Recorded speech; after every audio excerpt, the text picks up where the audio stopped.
Hello, everyone. Thank you so much for joining us today for our special event of Growing Up in Science on mentorship. Very briefly, Growing Up in Science is a series that was started at NYU, but has since spread to many other institutions and more recently online, where we pay attention to people's personal narratives, specifically the experiences of scientists as they experience struggles, difficulties, failures, detours. We also frequently have special events where we solicit input from all of you on themes that are important to the academic experience. Mentorship is definitely one of those themes that keeps coming up in pretty much every event. Very honored to have a panel here of 3 faculty members who have a track record of caring and acting on issues, caring about and acting on issues with mentorship. I'll let them briefly introduce themselves. Akiko, do you want to go first? Sure. Thank you, Wei, for having me. My name is Akiko Iwasaki. I'm a professor of immunobiology at Yale University School of Medicine, which is what you see in the background here. I'm really happy to be on this panel. As Wei said, that I'm pretty interested and passionate about making mentorship a priority in academia. And I think my motivation comes from the fact that, so I've been at Yale for 20 years and I've seen students struggle, students and postdocs struggle around me. And there really needs to be a better way of dealing with and preventing mentorship mishaps and mistreatment of trainees. So I've written several articles about it, but I think that I'm really excited to share with this panel my experience as well as learning from the others. So thank you. Thank you. Yael. Hi, I'm Yael Niv. I'm the Psychology and Neuroscience Institute, Psychology Department and Neuroscience Institute at Princeton University. I've been there, I've been faculty since 2009. I spend a lot of my time thinking about mentorship, thinking about the mentorship that I give people in my lab. I think part of that is a personal, personal taste, like we have different tastes for science. I really like to think about and to work on relationships with people. I'm very interested in that. In my career, I've had a variety of mentors because at each stage I had more than one. Happily, none of them were toxic, but I've seen very different styles and people do it very differently.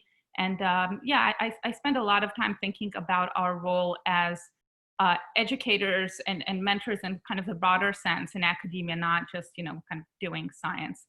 And also in my department, in both my departments, I'm kind of like a DGS for postdocs. So we have office hours for postdocs that can come and talk about issues that they don't want to talk about with their advisors. So I have that perspective of seeing that side as well.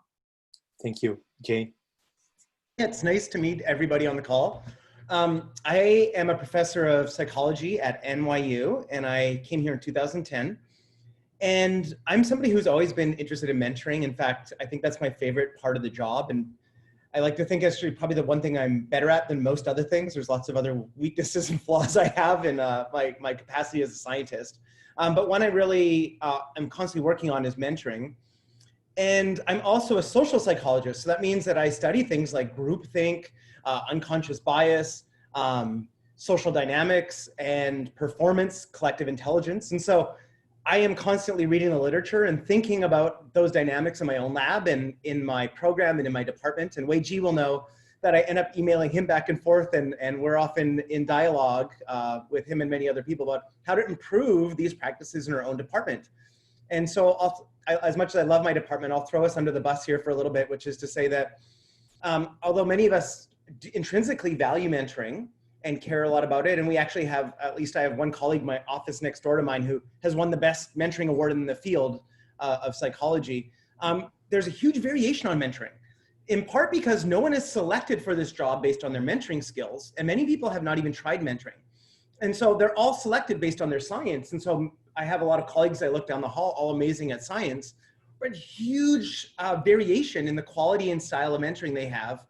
And yet it's one of the most important things we do in our job, because you end up spending a lot more time one-on-one with your own students and postdocs and trainees than often you do with the students you teach in your classes, especially at a research university. So it turns out to be one of the most important things we do, one of the places where we spend the most time, and yet one of the areas where we get the least amount of training, and that there's no formal evaluation of it for us in our tenure and promotion, and a very hard way even to evaluate it. So these are things that I'm constantly thinking about and struggling over. So I always find it really eye-opening to read the comments and hear from students and postdocs. And so as I read through the comments last night, it was troubling and shocking and important to talk about all at the same time. So I'll pass it off to Wei Ji.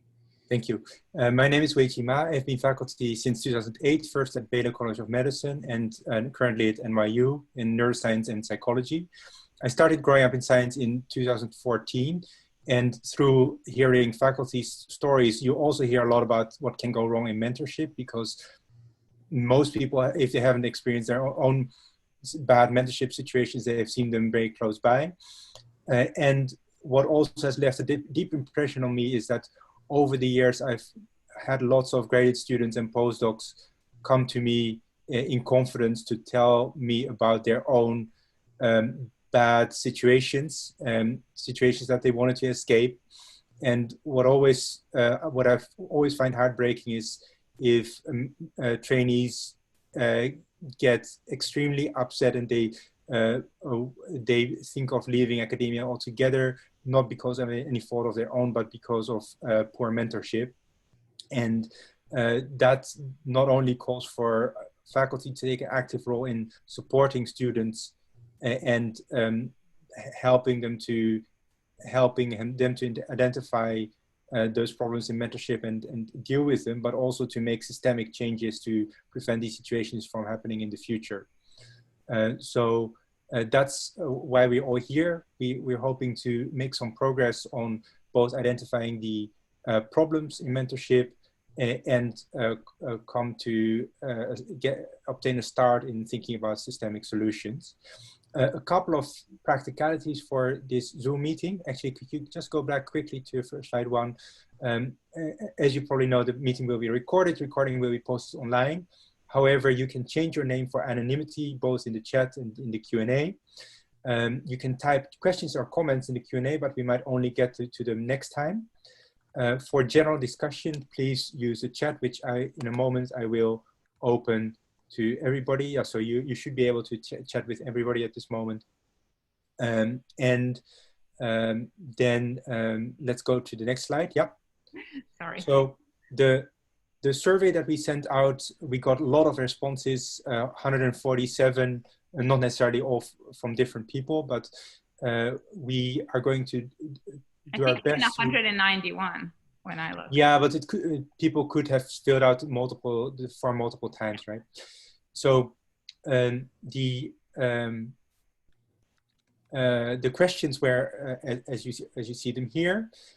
We will not have time to do justice to all your responses. Thank you very much if you contribute to responses, but we commit to follow-up sessions. So this is going to be the first in hopefully multiple sessions on this topic. Today, our focus is going to be on providing a summary of the responses that we got to questions 1 and 2, generally a good mentor, but, and examples of toxic mentorship, and make a rough start with some ideas that could structurally improve mentorship in academia. Hand it over to you, Yael. Okay, so just to add on to that point, so we are planning, we don't have a date yet, but we are planning a follow-up session to dive deeper into question 3. So given all the problems with mentorship, what can we do, big and small? And also you all wrote, or many of you wrote, very good extra questions, very interesting things to discuss. So question 4, so that will be also either in that second session or in a third session. So also questions that you write today in the Q&A might be added to that, just because we have such a full agenda with everything that you've already contributed. So question number 1, my advisor is generally a good mentor, but, so we got a lot of answers here, which showcase, as you probably all know, and as we knew, that there are many ways to screw up the mentoring relationship. We've all erred and we will err, those of us who are mentoring now, those of you who will mentor in the future, on some of these issues. When I think of my mentors over the years, as I said, that they were all very good mentors, but they made some different mistakes. Sometimes I could see those, for me, sometimes I could see those to other lab members, even, you know, mentors who are very good friends now, some things that they did shocked me. And I'm sure I do that myself as a mentor. So first of all, solidarity to all of you. It was hard to read your comments, to see the variety and the repetition of things that go wrong again and again. It was somewhat even worse, but none of it surprised me to the point that I thought, oh my God, really? All of it I'd already heard or could imagine very easily as an extension of things that I've heard. So there's a lot of bad mentoring out there, and it sucks to be in a bad mentoring relationship, just like it sucks to be in any bad relationship, which is kind of part of the point here, that mentoring is a very complex relationship. It's not just your boss. It's not, you know, it's not a colleague in the same way that we treat colleagues in other situations. And maybe that's part of the problem. The academic path is kind of, your mentor is a little bit like a parent. And we know how easy it is to get parenting wrong. We all have issues with our parents. We all have issues with our children if we have children. So we should keep in mind that this is a relationship. It involves at least two parties. And although it's a very imbalanced power in that relationship, and as a mentee, you have less agency than your advisor, than your PI, still there is agency to mitigate problems from both sides, and also to take responsibility for how that relationship is evolving, and can I kind of steer it in another direction. And so that's what we're going to devote the most of today for today's session, to discuss these common pitfalls that, you know, could have happened in an isolated way, or could have happened, you know, the toxic situations. We're not going to read you stories from question number 2, from toxic situations. They basically are a combination. When a lot of bad things happen together, then it becomes toxic. And also, we don't want to violate anybody's privacy, so we're not going to read any of those out loud. But basically, we divided the answers to question number 1 to 11 subgroups of problematic mentoring, and we're going to discuss these one by one. So the first one, it was actually, I think this was the first answer as well. My mentor is usually good, but communication is not their strongest skill. And in relationships, as you know, communication is really key. It's vital. So here are some examples. I won't read all of this, but PIs who want to dominate every discussion, who cannot control their own temper, they lash out, they say things that are, you know, intentionally or unintentionally hurtful. They only give negative criticism. They don't give enough positive feedback. They get defensive and blame you for the problem if you raise a problem. They don't discuss mentorship. They just kind of keep you in the dark about anything except for the science. Don't convey expectations, etc. So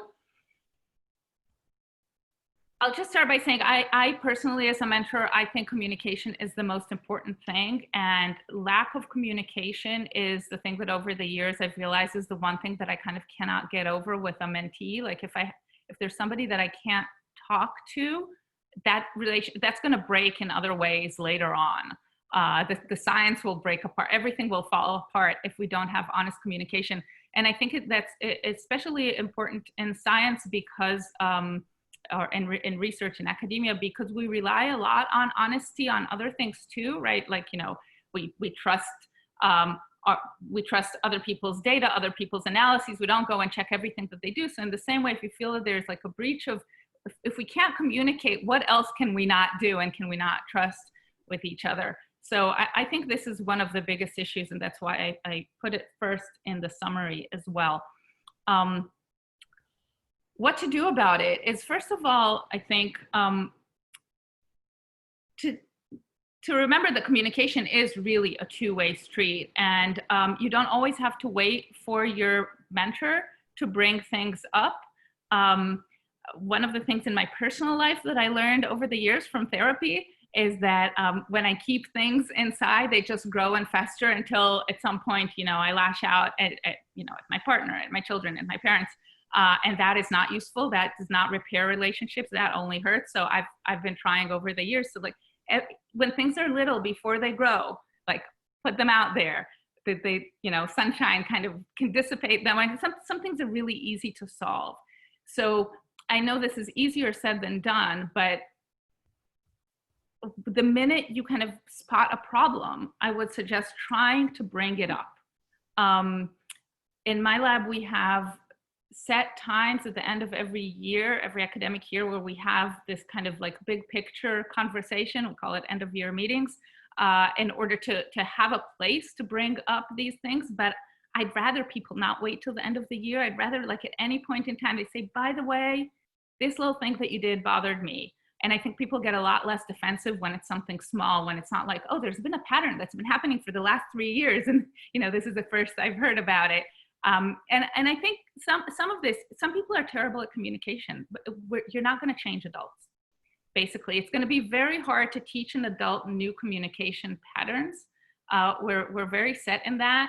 In our patterns, as one of my mentors once said, the older we get, the more like ourselves we become. So it only gets worse if you're a bad communicator. But because communication is two-way, you could kind of bring it out of them and kind of say, okay, you know, I want to know what the expectations are. So here are my expectations from you. What are your expectations from me? And kind of open the door to that with your advisor if you feel like they're not giving, you don't know their expectations. Of course, some of these things are toxic, right? I mean, if it gets to the toxic place, then it's beyond saving. But I'm talking about situations where you can maybe save the relationship, especially when it's a young relationship. You have a lot more that you can do. Akiko, Jay, Wei Ji, do you want to weigh in?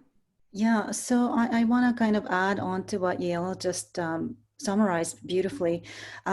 So, you know, another thing that I learned over the years is that communication, it's not a cookie cutter, you know, one way works for everybody. Some people, you know, prefer to have a more structured communication time with their mentors, and others, you know, have a much more spontaneous communication style. So the other thing to keep in mind is obviously communicating in a way that it best suits the trainee, and finding that style is also something that you have to learn how to do well. And, you know, I've had examples of trainees where I was using a certain type of communication method that wasn't working at all. And it was only when they told me that it wasn't working that I realized that, you know, I had to change the way I approach communication with certain people. So it is definitely a two-way street. And this is a very important thing to set the expectation, you know, from the very beginning. So that we don't, you know, a lot of the times the miscommunication happen because one is expecting something that is different from the other. And this type of kind of talking about how we communicate in the very beginning and setting expectation is absolutely critical. But as Yael said, it's also true that there are some people who are just not willing to or not wanting to, you know, change the way they communicate, and maybe they actually intentionally say things that are hurtful. And so, you know, this will get to the structural issue and how we change these patterns of toxic PIs in the end. Hopefully we'll get to that in the end today. But every single point that we're going to cover today will touch on how, you know, how we change the structure so that mentors can best, you know, mediate communication or other skills that we will discuss. So hopefully we'll get to that a little bit later as well.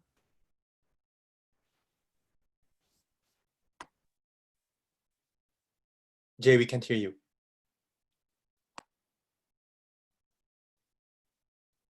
Can he not unmute himself? Is that? Wei Ji, I think you might. I got it. Yeah, I've been unmuted.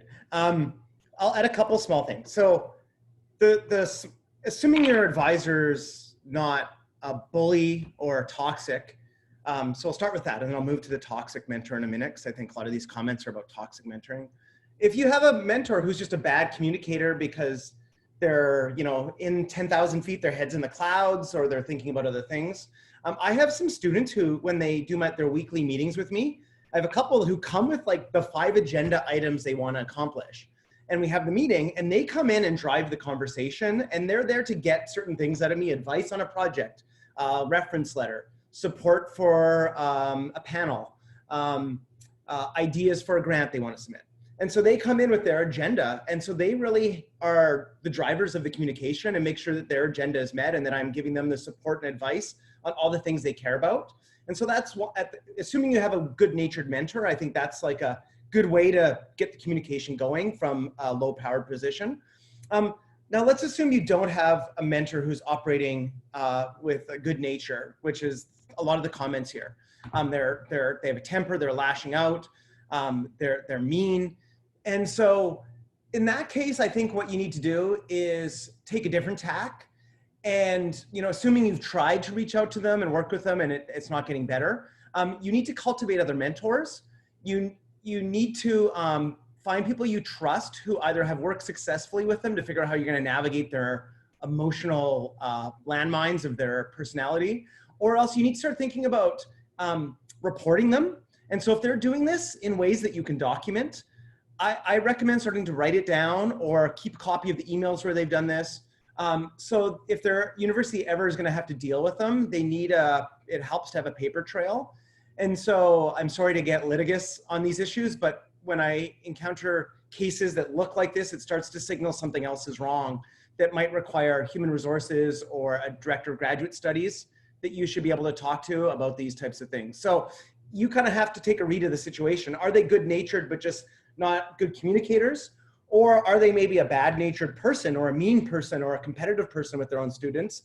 And I think that that requires a different approach. And eventually, it might get bad enough that you either have to report them or that you need the help perhaps of a director of graduate studies or someone in a power position to help navigate you to switch to another lab.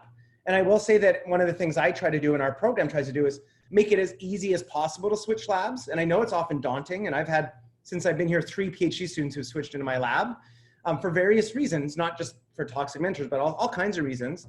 One of them had a mentor leave and things like that happen. But we've tried to create a situation that greases the wheels of switching mentors so that you can move away from these types of situations and into situations that are more conducive to your mental health and academic success. So those are kind of structural things that you should get a feel for and try to capitalize on if you can, because if it's a personality issue, it might be hard to overcome that. And you're kind of yoked to this person, they have power over you. So if you can get a read on that right away and move out of that situation, that's often the only recourse you have. Yep, I'll start with an anecdote. So when I had a research assistant in Houston, he, in one meeting, said to me, Wei Ji, I really appreciate that you always point out how I can do better and what the next step in a project is. But I just wish that you would spend a couple of minutes just acknowledging the work that I put into results that I'm presenting to you here. And he was completely right, and I had been unaware of that. So I'm trying to make that a point now, that I don't just say, oh, what could be wrong here, or what should we do next, but just taking a little bit of time to acknowledge effort and difficulty. But yeah, I think that falls into a category of making minor corrections to people who are amenable to that, PIs who are amenable to that. And I think what the rest of the panel already brought up, there are some people who, some PIs who are just beyond salvation there. And I agree with what Rachel is saying in the chat, that this power differential is real, and that we cannot really expect the burden to be on the trainees to do all the work to correct these kind of situations. So that means that the things that Jay mentions about having routes of appeal and formal complaint, they have to be established at every institution, in every department, and too few institutions and departments are currently taking that seriously, right? So we'll get to talk about that later, but that includes things like including mentorship as part of tenure and promotion and other review decisions. It also includes having a powerful committee of other professors who can speak to the offending PI on equal terms, or even with reverse power relationships where they are more senior. So none of this is foolproof, but it's at least an extra layer of checks and balances, that you're not just completely at the whims of this one person. And I think that a lot of this conversation should be about how to hold people accountable who are severely misbehaving, and not just in terms of what options do the trainees have, but what options does the department have. I personally have seen in my departments 2 cases of really bad mentorship, and that was in along the lines of what's mentioned here, the PI being extremely negative and making the trainee feel like crap, and in some cases even yelling. And in both cases, I brought this case up in a faculty meeting, in one case even with the person being there. But it's pretty much impossible for people who are not at that same rank or higher rank to bring that up. And the system needs to be improved in many different ways in order to make that possible.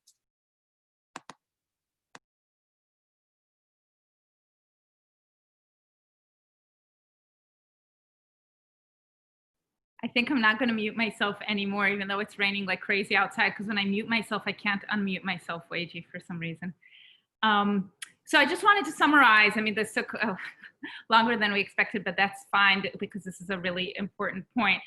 You know, when we're talking about relationships, not all relationships are on equal grounding, right? I specifically said relationships with parents. That's the one with a power differential right there, right? And also, sometimes relationships with your partner also have lots of power differentials. I mean, that's what makes relationships hard. Your relationship with your, you know, the person that you jog once a week with is not going to be a complicated relationship. A relationship with someone close and someone that where there are power issues is going to be the difficult one. And so I think, you know, that there are gradings here. So if so we've talked about kind of up management and kind of managing the relationship from your side, also seeing what your role is in that relationship. Sometimes, I know not in the toxic cases, obviously, but sometimes you can really assume best intentions. I mean, we're not born perfect communicators, and all of us make these mistakes, even with the best intentions.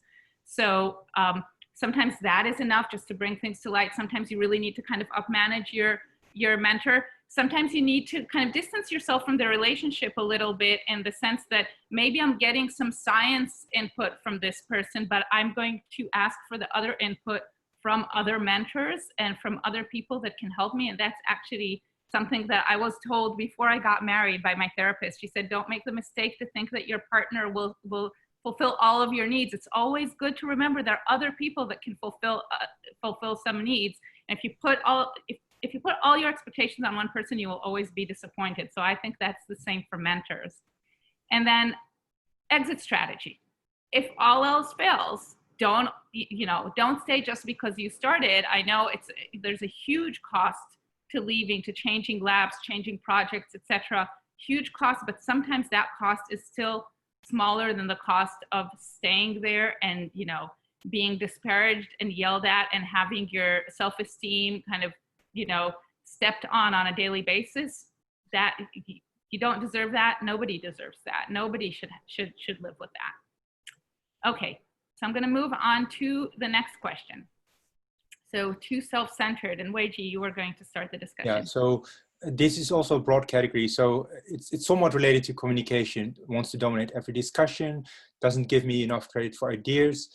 Struggles to understand that our priorities don't always align, makes me feel like I'm wasting their time, and also that the problems that are complex for me are really easy. Controlling and doesn't want me to talk to other professionals besides him, only wants to do things that directly benefit themselves. Too stressed and doesn't manage time well, and takes it out on students with microaggressive statements. Narcissists. Yeah, so this I've also seen quite a bit. So sometimes what you see, and this is one example category here, is that faculty who start out as pretty decent mentors. As they get more senior, they lose track of what's happening in their labs, and they might be getting better known and be invited to places and have very little time to actually spend with their lab, which often leads to a big misalignment in terms of expectations. And of course, they will not know their trainees as much. And maybe even their goals are changing. Maybe they are now pursuing status or fame more than they did when they were younger PIs. So I often see these problems in more senior PIs, and again, this is not something that the system is set up to easily change, because these are also the people with tenure who can pretty much do what they want. If you have any indications that a PI might be like this, I would avoid them at all costs. So even if somebody is a Nobel laureate or produces a science and nature paper all the time, but they have their values wrong, so they don't really think about the people in their lab anymore, and are pursuing their own agenda. If you have any indication that it might happen, just don't join their labs. And very often, sorry, I shouldn't say very often, I regularly hear that somebody says, well, I can deal with that. I've heard those stories, but I can bear with some personal difficulties, and that rarely works out, right? In cases that I've seen, those people do end up leaving that lab, or sometimes even leaving their chosen career path because of such a toxic mentor. It also means that we have to set up systems for warning, right? And those systems are not always in place. It's right now sort of an informal whisper network. Somebody in the Q&A brought up, is there some kind of anonymous review system, something like Rate My Professors for mentors? Difficult, but not impossible. It's difficult because you would be able to sometimes trace back the comments to individual mentees. So people who are completely free from the influence of a mentor might be able to comment freely, but those are rare, especially if you continue in academia. Then you're in many cases dependent on your mentor for many years. I've also suggested to students in my department to establish a black book of mentors. It doesn't sound very nice, but I think it's sometimes necessary that students informally circulate a document where abuses get documented and new incoming students get warned against joining a particular lab. I'll hand it over to the other panelists. I wanted to comment specifically about, just very briefly about, doesn't want me to talk to other professionals besides him. I've heard of situations like that. I've heard of PIs who forbid people in their lab to talk to the next door lab. So kind of like an extreme version of competitiveness. My thought with that is that, to me, is kind of a red flag of toxic relationship, abusive relationship, not toxic, but abusive. And again, thinking about relationships between partners, between couples, when one person is trying to keep the other from communicating with everybody else, that is an abusive relationship. So if that is happening to you, I would suggest to escalate your thinking about exit strategy. And because I don't see that as being anything benign. Maybe others here will think differently, but I think that is really bad.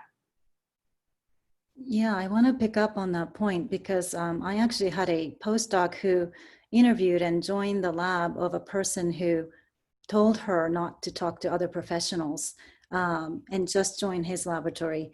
And she didn't think much of it. But once she joined the laboratory, she realized how abusive that relationship became. And so this is something that absolutely, there are many red flags you can pick up during interviews or talking to others about a particular PI, but this is definitely one of them.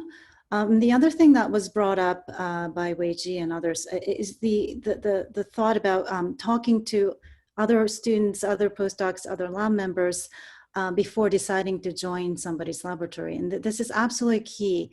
And if you can, talk to the members of the neighboring laboratories, because oftentimes the people in the laboratories are banned from speaking truthfully about the supervisor, the mentor, whereas the members of neighboring labs may be more freely able to comment on what's really going on in that laboratory. So, you know, I would put a lot of effort into finding out the mentor-mentee relationship in a lab before joining the lab. And you know, in many places we have rotations for that reason. It's just to really kind of being in the lab and experiencing what the relationship is like. And usually within the, you know, weeks of rotation, you'll figure out the kind of mentor a person is to the mentee. And hopefully that will inform you to make the right decision.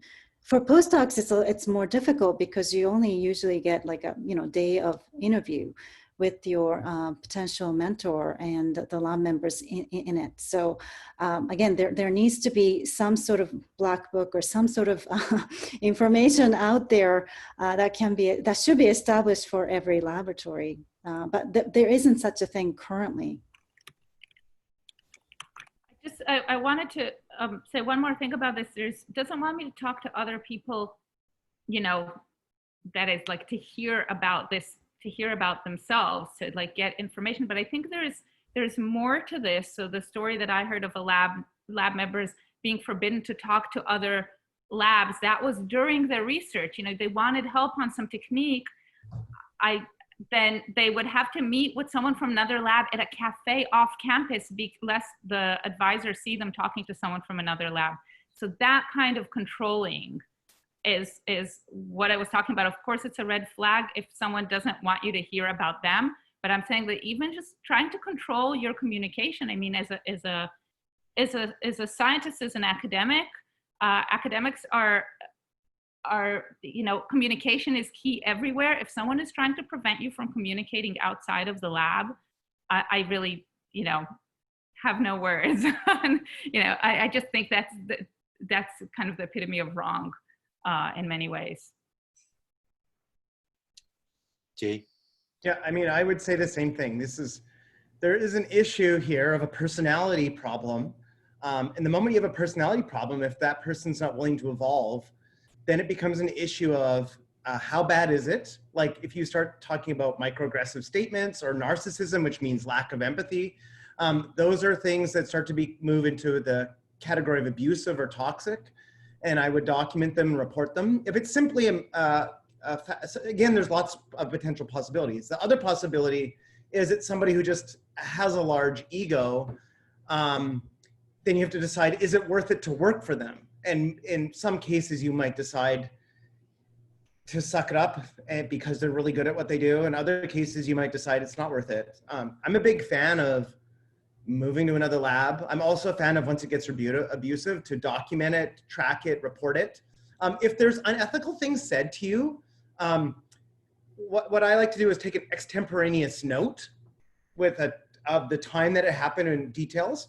If your advisor is pressuring you to do things that are unethical in a meeting, and they said them, but they're not in writing, you could write an email back to them saying, I just want to confirm that you wanted me to do X, Y, and Z. And that way that there's a shared email documentation. That's the type of thing that creates a paper trail that then can be, then faculty and the chair and the director of graduate studies start to have more power to do something about that person. So I'm always, with a lot of these comments, it's always, I would need more detail and context to understand, is it a case of a reasonable, good person, but they just have this annoying trait? Or is it a case of abusive and toxic or unethical, and it needs to be dealt with through a different route? And so to me, often when I get these cases, I'm trying to figure out for the student in my office what advice I can give them. And I usually end up going one of two directions based on the specific case. So you have to make that call. And also the other thing is, in one of the comments, people talked about gaslighting, where they feel like their advisor is gaslighting them or trying to make them believe a certain thing. You need to have a reality check. That means other graduate students or postdocs, and you can go to them and say, this happened to me, or look at this email. Is this normal or reasonable? Or ideally other faculty who you can trust and you can close the door and go in the room, and they'll give you a sense. And sometimes when students come to my office, I said, oh, maybe there's just a confusion. I know that faculty member, I can tell you how to navigate it. Other times I'm like, no, that's unusual, that's wrong. Here's what we need to do about it. Or you need to get out of that lab. And so that's why it's good to have a sanity check, a kind of a community of a support network. Yael mentioned solidarity at the top of this meeting. So you can see kind of, you might not know if you're early in science or it's your only mentor. So you need to get that reality check. And that's another reason why they shouldn't be able to cut you off from working with other people. That's what cults do, or abusive relationships. They cut you off from talking and working with other people. If you have a mentor who's trying to do that, especially if it's just like you have a mentorship relation to that person, you're not, using your money or resources, but you just have a professional, you go to that person for support. If your advisor is trying to do that and it seems irrational, I would say that's a very significant red flag about someone who's structuring an abusive relationship, if it's happening in the context of these other types of things. So to just, every time you see these red flags, then it requires more investigation on your part and other people in power to figure out what needs to be done. A quick point on Jay's earlier point on director of graduate studies. So if you have a good director of graduate studies, they will actually know the gossip and the facts of earlier poor mentorships by different PIs, right? So they would be able to warn students against joining a particular lab. They might be helping students to find new labs, and I've seen that happen successfully in some cases. What is still missing is some more structural accountability, because in this case, it does depend on a director of graduate studies keeping that mental list or this list for themselves. There's no documentation that's sort of more widely available, or that other faculty might necessarily be aware of, like Jay was saying. And also it depends on the person, because some director of graduate studies might be more protective of the faculty than of the students. So there are definitely ways in which the system needs to be improved. Also, directors of graduate studies don't actually have authority over other faculty. So whether they're protective or not, they might not have tools. And we'll talk about that. And people have been commenting, how do you deal with situations where there are lots of complaints, there is a paper trail, and still the university is not acting. And that's part of the systemic problems that, we don't have advice to you right now, like within the system as it is, but we will talk a little bit at the end today and more next time about what do we need to change in the system so that you're not at the mercy of that kind of situation. Because some of it, not students are powerless, but also in some sense, and I know, this will sound strange, but faculty are powerless too against our, in front of our co-faculty. We can't fire them. We can't do anything to them, basically. Department chairs can't fire their faculty. So it's unclear who has the power. Well, sometimes it's clear the university has the power, but you don't want to escalate everything to the provost. There should be ways to deal with things on the way.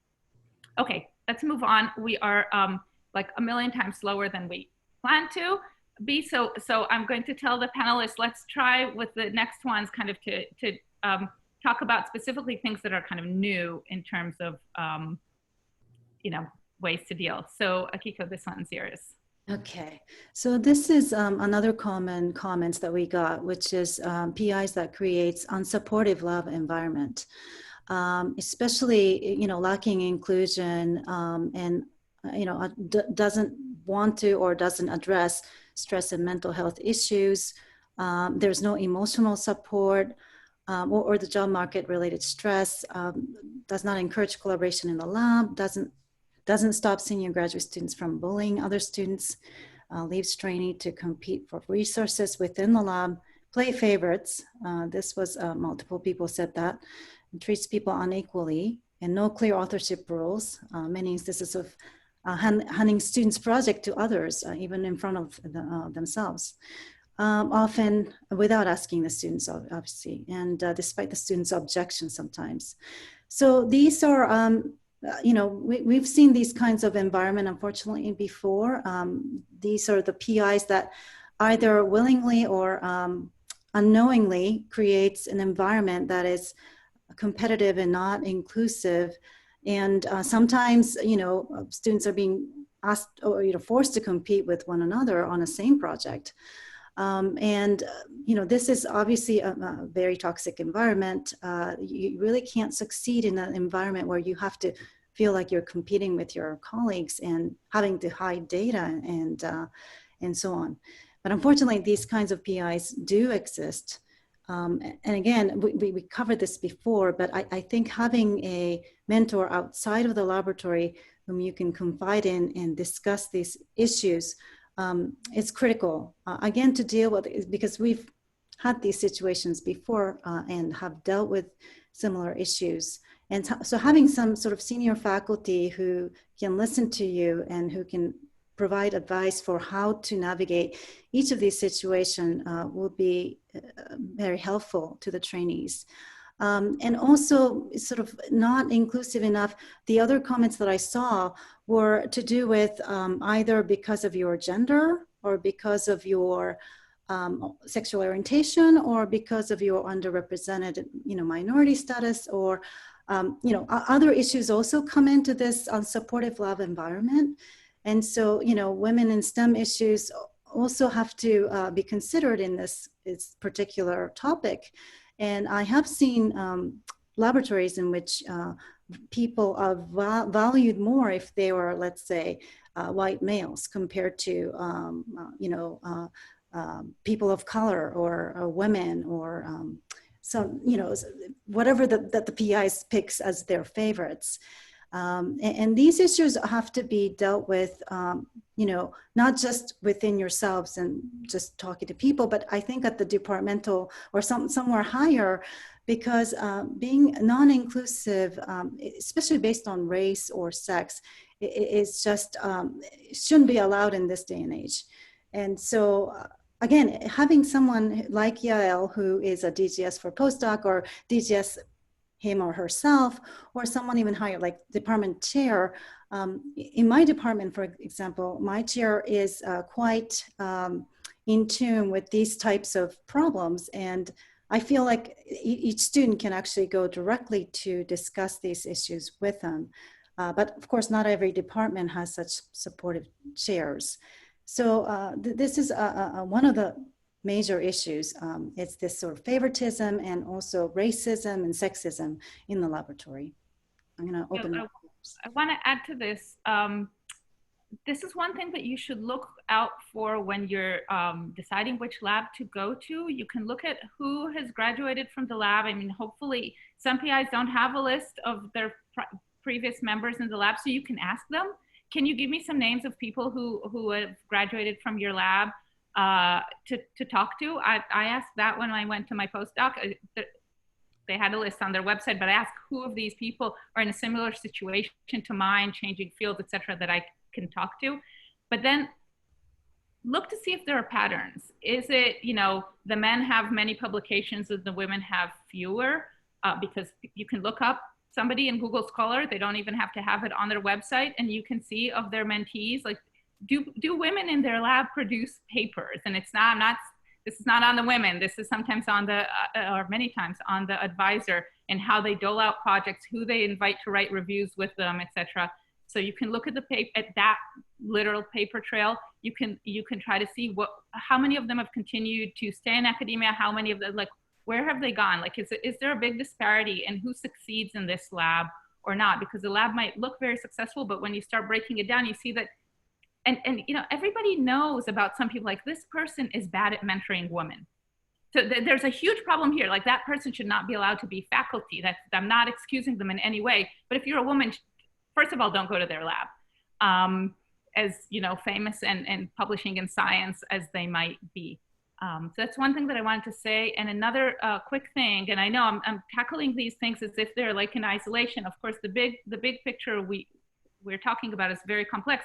But if it's your mentor is usually great, except for the authorship thing, you can just drive that in the sense of coming at the beginning of a project and saying, I want to clarify, I want to make sure that that we're on the same page. I'm thinking that in this project, I would be first author, and even have that in writing.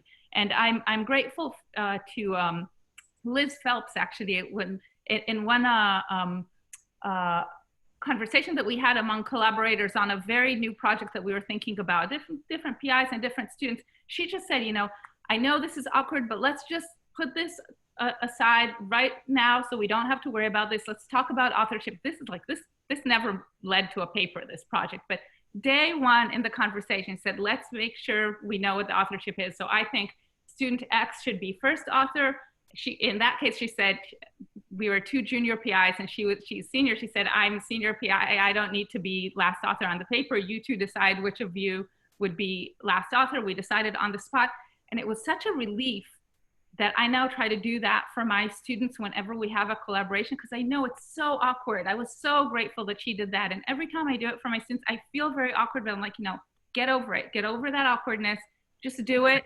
It's awkward for a few minutes, and now you can relax that whole project. And you know, especially if you have it in writing, then, you know, you sent an email, just wanted to confirm that we said that on this project, I would be first author.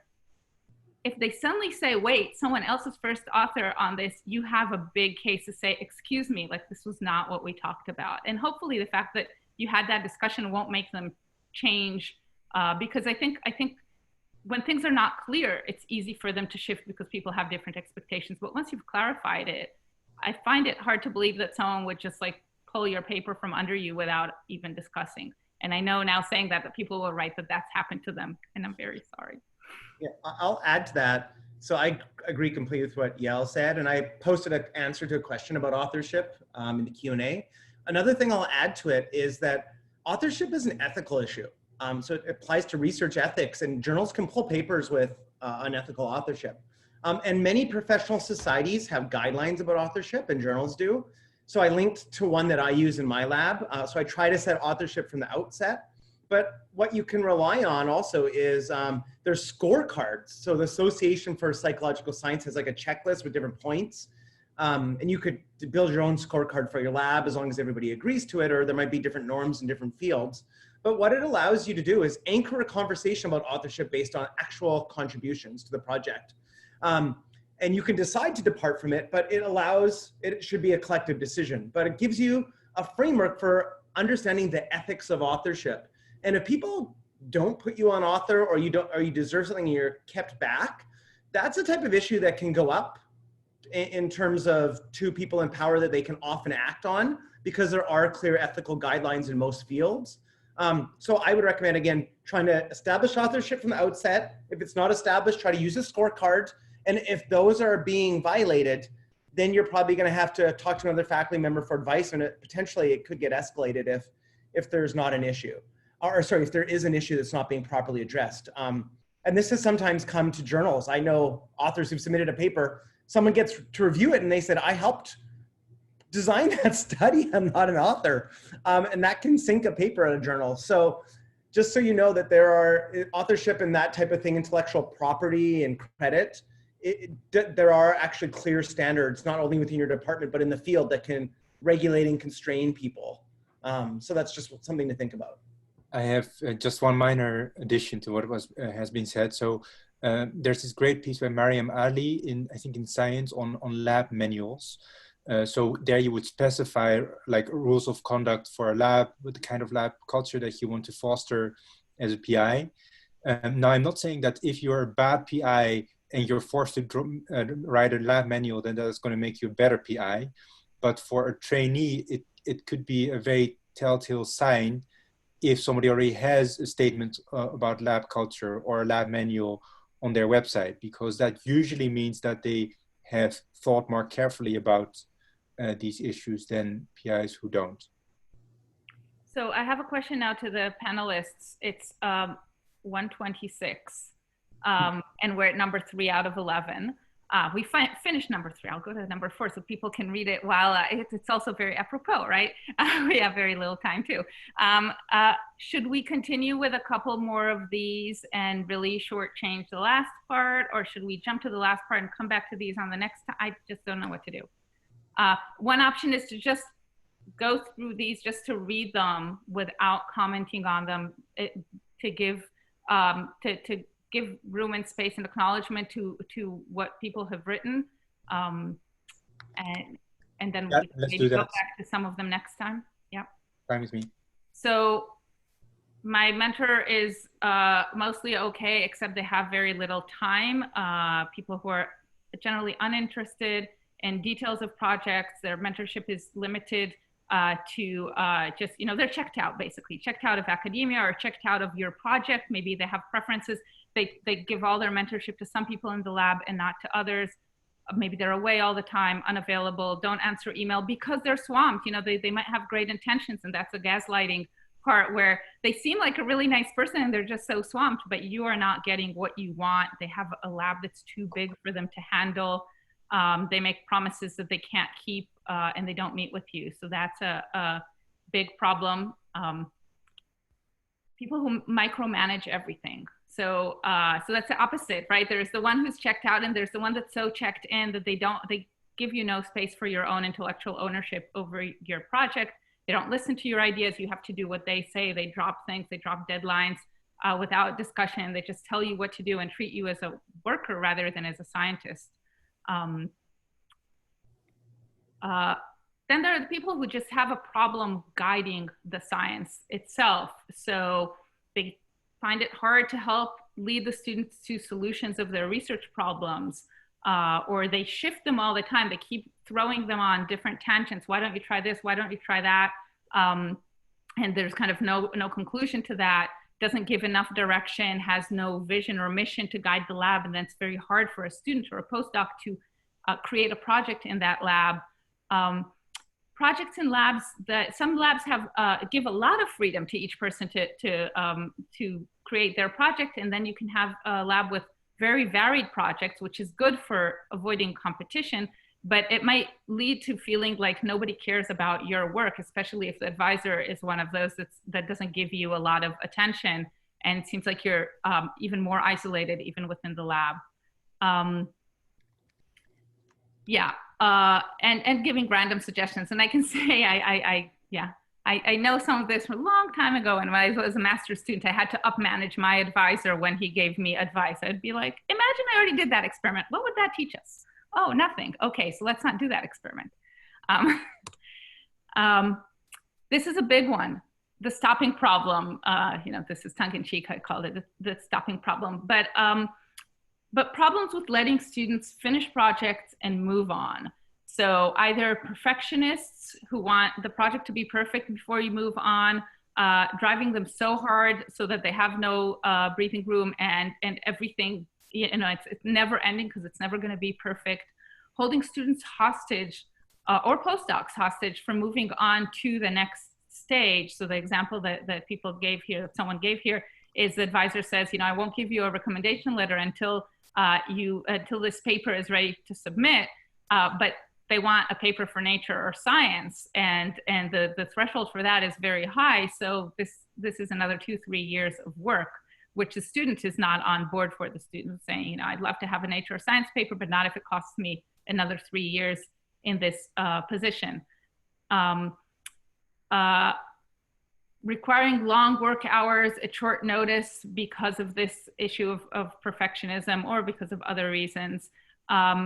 And pertinent to COVID-19, doesn't understand the day-to-day hardships of students working in the lab and can't kind of stop the lab and say, wait, there's something bigger here that's happening again, and our research is not more important than your health. So these are all big issues that maybe we get to next time. And the competitive side. So we talked about competition between people in the lab or between labs, but sometimes, unfortunately, very unfortunately, the PI is competitive with people in the lab, so sees their accomplishments as a threat to themselves instead of as an honor that your student is so great and did such great things. They want to take credit for your work or put you down for your accomplishments. Whenever things are not accomplished, when there's failure, they blame it on you rather than take responsibility themselves, and basically care about their ambition, the advisor's ambition, and not about the personal development and ambition and career of the student, of the trainee. People who advise rather than mentor. So some people are okay at the science, but all the rest is just empty. So they never talk about anything except, they can help you with the research, but there's no personal relationship and there's no talk about the bigger career issues. And that always has to be solicited by the trainees. And the example that people gave, that someone gave, once that advice is solicited or networking opportunity or training opportunity, then the advisor provides that, but they don't always know what to ask for. They don't know what they're allowed to ask for, and they don't know what they need to be asking for. So this idea of big picture and not just the science. And this last example here, your mentor might not have had the same issues that you have. They might have had a completely different path. So things that were very easy for them, like choosing an area of research or networking or getting funding, they might think that's just trivial because that was not a problem for them, but it might be a problem for you. And so there's a lack of alignment there on what kind of mentorship they can or are willing to give you. Number 10 is, I think, it's a short one here, but I think it's common and something that to look out for, like looking out for, do women succeed in this lab? Do people of color succeed in this lab? Also, some mentors are very good for, let's say, postdocs, but not for students because their hands often give you freedom, but when you're a student and really need help starting your project, they're not going to be able to do that, or vice versa. They're micromanaging or managing enough that will be very useful for students, but a postdoc wants to kind of carve their own path. So that's another thing to kind of look out for when you're testing when you're talking to people from a lab, talk to people in your own situation to see if this advisor knows how to adjust their management and leadership style to the needs of different people at different stages and just different people who have different needs. And the last one in our long list here, people who don't abide by professional and interpersonal boundaries. And that's everything from jokes that make people uncomfortable to inappropriate expectations, to thinking that their relationship is not a mentoring relationship, but a close friendship relationship, where there's still power dynamics, but they kind of, it's hard to say no to their requests because they make you feel like, oh, we're friends, of course, but you're not exactly friends on equal grounds. And respecting, it's interesting that the person who wrote this doesn't respect employees' personal time, but trainees are not employees. That bothered me, but I copied it as is because that already shows something about that relationship there. So having rushed through all of these, let's end with 10 minutes of some thoughts about systemic solutions. And again, I keep all of that for placeholders we can go back to in future sessions. And these are also going to be placeholders in some sense, because you had great ideas. We asked in question 3 about ideas for systemic change. And I want to start by saying, I feel reading all those comments that we can really do this together as a community, but it'll take time and work and sometimes radical change. So it might not be fast enough for any one of you in a trainee position. Hopefully you get to the position of power where you can make that happen for other trainees. And we can't expect big things to change overnight. We can chip away at them, and some things are radical change. So I put here all of the, again, a summary of 18, we boiled down all your answers to 18 different big things, which we're not going to discuss all of them now. You can, take a screenshot. Well, this is going to be online. You can read them later. There are excellent suggestions here. There's, they're kind of grouped, the left and the right here. You can work with that. But what we want to do is talk about 4 specific ideas from here. One, each of us will talk about one that was kind of closest to our heart. So, or the one that, we decided to talk about first. So, so I'll start with this idea of formal group leadership training for postdocs. So many people said that, they said formal group leadership training. They didn't say for postdocs. Many said that mentors should have mandatory training, and it's absolutely true. We are not trained to be mentors. We're trained for lots of things. We're trained to be scientists, but also we get some training on writing grants, on reviewing papers. Depends on your mentor, but sometimes you get training on those things. You almost never get training, especially not formal training. You might get some experience with mentoring, so you mentor undergraduate students, RAs during your career path, but not training on this. And it really made me think about parenting. I've been thinking a lot about how we also don't, as a society, we don't train people to parent. And the cycle of abuse that we see in academia is a cycle of abuse that we also see with parenting, where someone only builds on the examples that they have from their own mentors. And if those were abusive and toxic, they might end up being abusive and toxic themselves. It's such a low end to learn from. And there is formal knowledge. People study this. We know methods that work. People study, there are parenting courses. I've taken parenting courses. People do couples therapy. They teach people to manage relationships and to have better relationships. And so it's not a panacea, but like mentoring is not trivial at all. And I think it needs to be trained like any other part of our job. And I wrote here training for postdocs because I happened to read something from Oxford, UK. They have a course for postdocs that's called group leadership training. And I thought, wow, imagine that is the right time to do it. This is someone who is going to soon lead a lab. So like courses that you take as a graduate student, like courses that you take as an undergraduate student, you could take a mentoring course as a postdoc.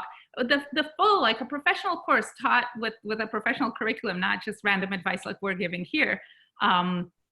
Including writing, reflection, role play, workshopping, receiving feedback, having someone observe a mentoring relationship, all of it. And this is a quote from people from your comments here.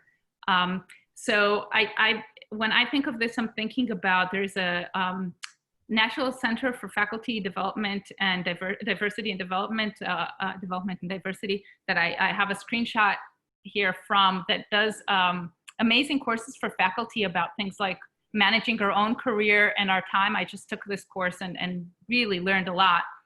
I wonder if we can create a resource like that for mentoring, for courses so an online course. This resource is not free. Of course, they have the dedicated people to it. So, could it be free? Could it not be free? That's a whole different question. So I kind of wanted to throw out, do people know of such courses, good courses? You can write it in the comments in the chat, and so we can start thinking about this. But I really think this could do a lot to help. It won't solve all the problems. Imagine teaching people to parent. There's not like, here's the manual. If you do everything by this book, you will be the perfect parent. But it will be a lot better than nothing. Akiko. Okay, so this is a figure from a article that I published this year, which is available online, free access.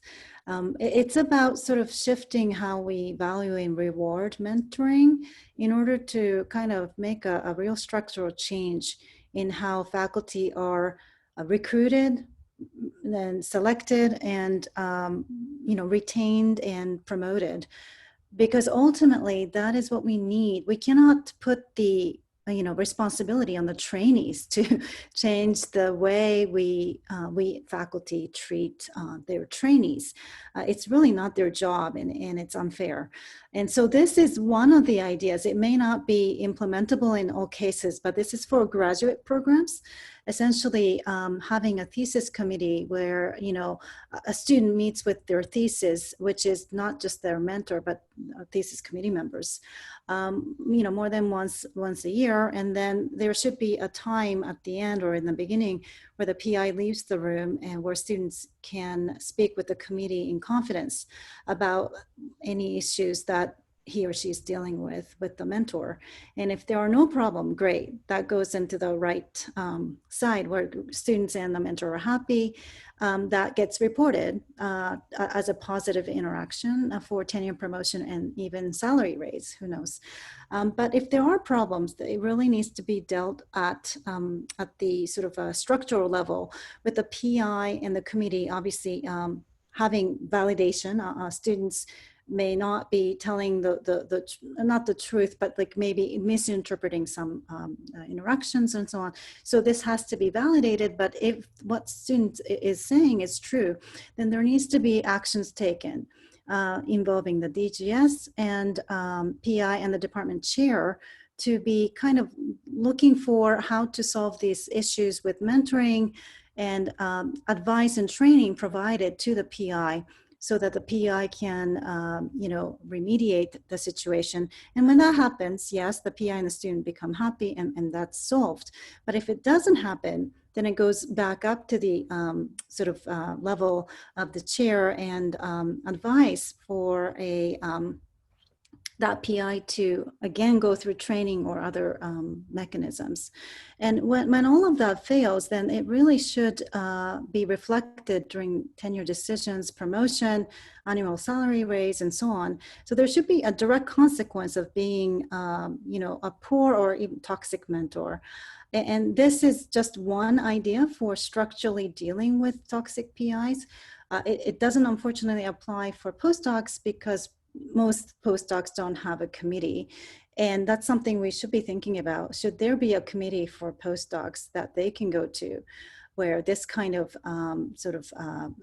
remediation loop can be initiated if there are serious problems with their mentors? So I just wanted to share this as one possible mechanism to deal with it. Wei Ji. Yeah, so the title of this slide doesn't really cover it. So what I really mean is spelling out the components of mentorship here. So this relates to the mentorship training for postdocs, but we can also do a lot for faculty and in monitoring and evaluating their relationships with their trainees. So one thing that we've started trying out in our department is the student advisor relationship questionnaire, where in each committee meeting, which involves typically 2, 3, 4 other faculty members, the advisor leaves the room, as Akiko was saying, and then after that you discuss using this questionnaire the different components of mentorship. So this helps in several ways. One is the burden is not on the student to come up with the problems themselves. They are actually going to be asked about. Also, in some cases, it's actually not clear what the expectations are, and a questionnaire like this could make that clear both to the student and to the mentor. And there could be constant follow-up, right? So the next committee meeting could be scheduled relatively soon after, and then you say, okay, this was a problem before. How has this changed? And this relates to these discussions about what is normal, what is correctable, and what is absolutely toxic and requires very severe measures. This questionnaire was put together by a graduate student in our department, and the full questionnaire is available on the Growing Up in Science website. I wanted to say just to this issue that those of you who were in the previous Growing Up in Science talk by Jen Willenbring, she talked about how she had to write a letter about her mentor for their promotion, and of course she couldn't say any of the truth. So we know to note that we realize that these are solutions that could work when things are not at their most toxic. When things are at their most toxic, probably it's beyond this, but hopefully those are the rare situations, and they would need a different solution. And one more thing to add to this, Wei Ji, someone wrote, I love this, someone wrote in one of the structural changes, most of the structural changes were about kind of educating educating mentors and changing the structure there, the power structure. But one person wrote also educating mentees on what and how to be a good mentee and what they can, this is kind of educating them on what they can demand. And I think that's an important part as well. Jay. Oh, you're muted. Wei Ji, can you unmute me? So this is one thing I care a lot about, is there aren't enough rewards and carrots and sticks for good mentorship in departments. In fact, our department has no formal evaluation for mentorship, and it gets informally discussed sometimes at tenure and promotion, but briefly and idiosyncratically. And so I would advocate, and I've been an advocate for thinking about how to evaluate mentors and then building those kind of carrots and sticks into the department structure. So this is really about structural change. And so it's important to think about what criteria you'd want, and this is part of an ongoing discussion that we're having. So one is like a track record of mentoring excellence. Yael already talked about, like, you can look at people's placement records, but that is often that's actually what I think we end up talking about, but it's often very narrow because many students won't go into academia. And so instead of thinking about those as failure cases, it might be more useful to think of, like, who gets their students to graduation, you know, finishing their PhD. And also, how do they treat those students when they were there? And what kind of support do they provide? And so to get that information, you need more data, like testimonials from lab members about how they treated them, track record of the success of all those students, even ones who left the field. So there's a lot more there than what we usually think of when we mark success. And I know some faculty will list their alumni on their lab website, and they only list the students who maybe became other professors. They're not talking about all the ones who dropped out of their lab or switched to other lab or dropped out completely out of the program. And so you see 2 or 3 successes and it looks like they have a track record of success, but you don't see the 7 people who just didn't make it through. So we need to think more about that and bake that into our evaluations. And then there's another part of professional development and career advancement. And this goes to the training issue and tracking and documenting and rewarding and supporting that kind of professional growth that some mentors are doing all the time and other mentors are completely neglecting. And then another thing, obviously, that's been at the front of the conversation, at this conversation, but also culturally, is around, like, the issues of diversity and inclusion, and promoting environments that don't selectively discriminate against certain groups of people by ignoring their projects, mistreating them, all of those types of issues, as well as things like cultural awareness and sensitivity, respect for differences in these backgrounds. And you know, some people, I saw a couple comments about, like, somebody acts publicly like they're a great mentor, and that can insulate them from departmental criticism when they're doing these things badly behind the scenes. And so we need to think about this as a core part of our mentoring process. And so one thing we are about to do is start, like, a new mentoring award in our department. And these are discussions about evaluating service and mentoring and these types of things more as institution is really important to the structural change that we need. I want to put in a plug here for an award that's going to come out possibly later today, if not today, then early next week. An award for departments or programs or institutes for diversity and inclusion. And the idea of that award is exactly this. It's focused on diversity and inclusion, and that side of mentorship and environment and climate. And the idea is that only trainees can nominate their departments or their programs for this award, and it will be an annual award, and hopefully kind of will start a race towards excellence where departments want to compete to get this award. The award was going to be, it's going to be awarded in September, so in time for students who are applying to departments to see which department got the award, or which program got the award. And, you know, this will be the first year, but over the years, there will be kind of a history of this, and also the nomination letters for the winners and runner-ups will become public, not with the signatories, so it will be anonymous who signed them, but as an idea for, you know, what do other departments do that works really well? And I think we can think of doing a similar thing for, well, within departments for mentorship, basically making the nomination letters public, I think. Well, I guess it's harder to keep it anonymous within a lab. Anyway, so as Wei Ji said, we're committing to follow-up events on mentorship, especially to provide resources and tips for you to make change locally, but also to discuss in more detail everything that we didn't get to today, or many things that we didn't get to today, not everything, that will take too many hours. And there were many good questions in response to question 4 on our forum, which was, what else do you want to hear about? We didn't get to any of those today, but we did not lose them. We have them, and we've highlighted the ones that we want to answer. So all that will get addressed.